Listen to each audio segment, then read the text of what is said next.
अब एक बार फिर न्यूज इनसाइट में खबरों के विश्लेषण को लेकर, महाराष्ट्र के महासंग्राम में क्या जल्दी ही कुछ बड़ा होने वाला है? अभी तो सिर्फ अंगड़ाई है, आगे और लड़ाई है। तो ड्रामा जो आज हुआ, इसके पीछे की स्क्रिप्ट क्या पहले लिखी जा चुकी है? कहते हैं ना, जो गरजते हैं वो बरसते नहीं। क्या शरद पवार और अजीत पवार की कहानी भी कुछ ऐसी ही है? पिछली बार की तरह, लेकिन पिछली बार से अलग ये कहानी है। महाराष्ट्र में सियासी खिचड़ी पक रही है। आज इसी का विश्लेषण हम करेंगे। राजनीति के धुरंधर माने जाने वाले शरद पवार की महाराष्ट्र की सियासत में सबसे बड़ी भूमिका रही है और सबसे बड़े खिलाड़ी माने जाते हैं। जैसे ही चाचा शरद पवार ने आज मीडिया से बात करते हुए एनसीपी में टूट की खबर को खारिज किया, उसके आधे घंटे के बाद 2 दिन तक मौन रहने वाले भतीजे अजीत पवार अचानक मीडिया के सामने आ गए और कहा कि मैं कभी एनसीपी नहीं छोड़ूंगा। प्रेस कॉन्फ्रेंस में अजीत पवार ने कहा कि मैं एनसीपी को मजबूत करने के लिए काम करता रहूंगा। मीडिया ने फेक खबर फैलाई है। एनसीपी से राष्ट्रीय पार्टी का दर्जा छिन गया है, इसलिए हमारी कोशिश इसे वापस लाने की है। अजीत पवार ने इस दौरान एनसीपी विधायकों से सादे कागज पर हस्ताक्षर कराने के आरोपों को भी सिरे से खारिज कर दिया। अजीत पवार पर एनसीपी के 30 से 35 विधायकों को तोड़कर बीजेपी में शामिल होने की चर्चा थी।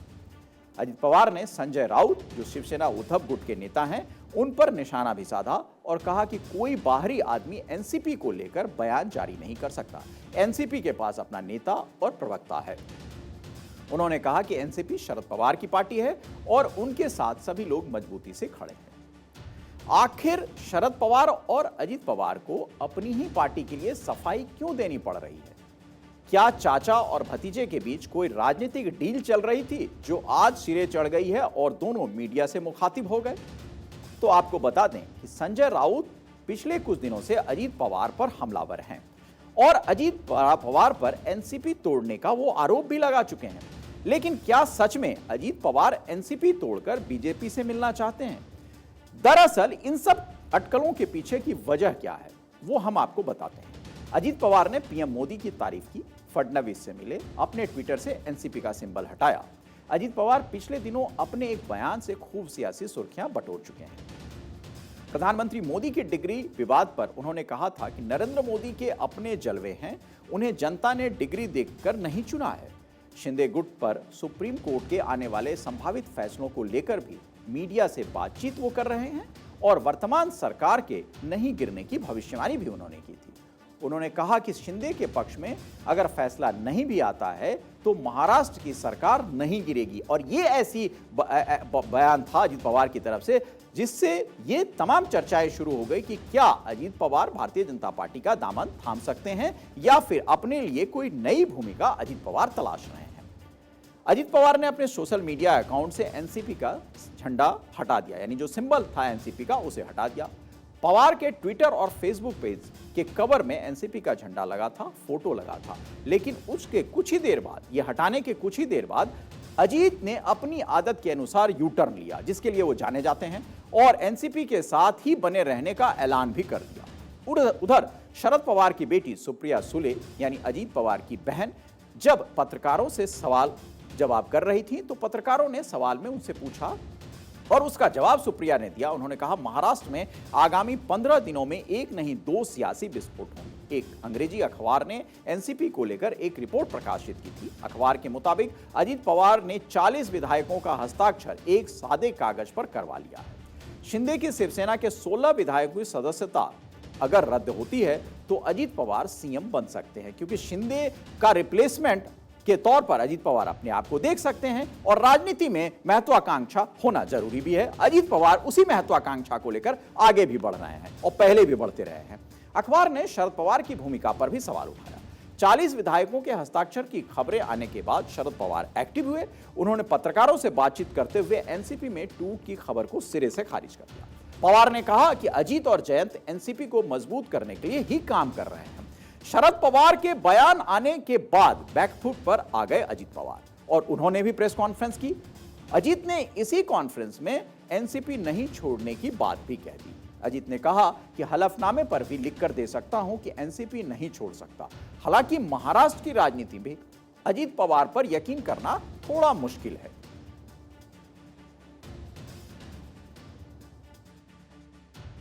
अजीत पवार और बीजेपी में जो खिचड़ी पक रही है उससे शिवसेना का शिंदे गुट खासा नाराज चल रहा है। शिंदे गुट के विधायक संजय सिरसाट ने प्रेस कॉन्फ्रेंस कर साफ कह दिया है कि अगर अजीत पवार विधायकों के साथ आते हैं तो हम बीजेपी गठबंधन से बाहर निकल जाएंगे। यानी जिस चीज का जिक्र हमने शुरू में किया था उस चीज का की तस्दीक यहां हो जाती है। और अगर शिवसेना का शिंदे गुट यानी एकनाथ शिंदे जो मुख्यमंत्री हैं उनके साथ अगर विधायकों के ऊपर सुप्रीम कोर्ट का कोई आदेश आता है और उस स्थिति में अजीत पवार को मौका मिलता है तो शिंदे गुट सरकार से बाहर का रास्ता देखेगी और अलग हो जाएगी, यही कहना है। और इसी बात की जो सबसे ज्यादा चर्चा है महाराष्ट्र की सियासत में वो अभी हो रही है।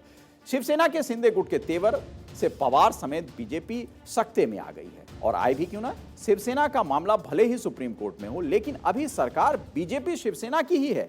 बीजेपी शिवसेना को किसी भी सूरत में नाराज नहीं करना चाहेगी। महाराष्ट्र विधानसभा में एनसीपी के पास 53 विधायक हैं। सदस्यता रद्द से बचने और पार्टी तोड़ने के लिए करीब 40 विधायकों की जरूरत होगी, तब एंटी डिफेक्शन लॉ नहीं लगेगा। अजीत विधायकों से चर्चा तो कर लिए लेकिन 40 विधायकों का समर्थन नहीं जुटा पाई। इन 40 विधायकों का कहना है कि पहले शरद पवार का आशीर्वाद आप लाइए, जहां अजीत मुझे नहीं लगता सक्षम है।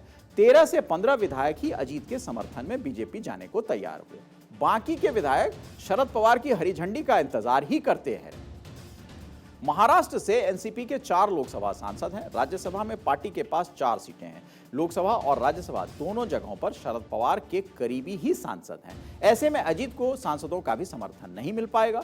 पार्टी के टॉप पोस्ट पर भी शरद पवार के करीबी को ही जिम्मेदारी मिली है। ऐसे में संगठन भी अजीत पवार को साथ नहीं देगा। अजीत पवार इसी वजह से हिट विकेट नहीं होना चाहते थे और पिछली बार उन्होंने एक गलती की थी और फिर इस बार वो गलती दोहराना नहीं चाहते हैं। साथ ही शरद पवार के 30 मिनट के बाद सफाई देने मैदान में उतर आए। यानी शरद पवार ने जैसे ही अपना बयान दिया, अपनी टिप्पणी की, उसके बाद अजीत पवार भी मैदान में आ जाते हैं और मीडिया से रूबरू होते हैं। लेकिन इसके पीछे एक बड़ी वजह बीजेपी भी है, क्योंकि 2019 में अजीत पवार एक सादे कागज पर विधायकों का हस्ताक्षर लेकर देवेंद्र फडणवीस के पास पहुंच गए थे, जिसके बाद दोनों का शपथ राजभवन में हुआ था। हालांकि विधायक सभी शरद पवार के साथ रह गए और देवेंद्र फडणवीस और अजीत पवार को इस्तीफा देना पड़ा। इस मामले में बीजेपी और अजीत पवार दोनों की खूब किरकिरी हुई थी। बाद में देवेंद्र फडणवीस ने इसके पीछे शरद पवार की साजिश ही बताई थी। बीजेपी इस बार यह गलती शायद दोहराना नहीं चाह रही हो। यही वजह है कि बीजेपी अजीत पवार को लेकर ज्यादा उत्सुक नहीं दिख रही है। अजीत को यहां भी बैकफुट पर आना पड़ा, क्योंकि भारतीय राजनीति के 2 कुशल बाजीगर यानी प्रधानमंत्री मोदी और अमित शाह ने अभी महाराष्ट्र की राजनीतिक स्क्रिप्ट फाइनल नहीं की है। अगर होता तो उसकी तस्वीर कुछ और होती। तो अभी जो सबसे महत्वपूर्ण चीज है यानी शतरंज में कौन अगली चाल चलेगा वो देखना सबसे ज्यादा महत्वपूर्ण है। क्योंकि सबसे बड़ी बात क्या है कि शरद पवार अब एक चाल चल चुके हैं, अजीत पवार अपनी चाल वापस ले चुके हैं। अब बीजेपी को इस चाल पर आना है। क्या बीजेपी अगली चाल चलती है, यह सबसे बड़ा महत्वपूर्ण सवाल होगा और वो सवाल तब जाकर और महत्वपूर्ण होता है जब सुप्रीम कोर्ट का फैसला इस विषय पर आएगा।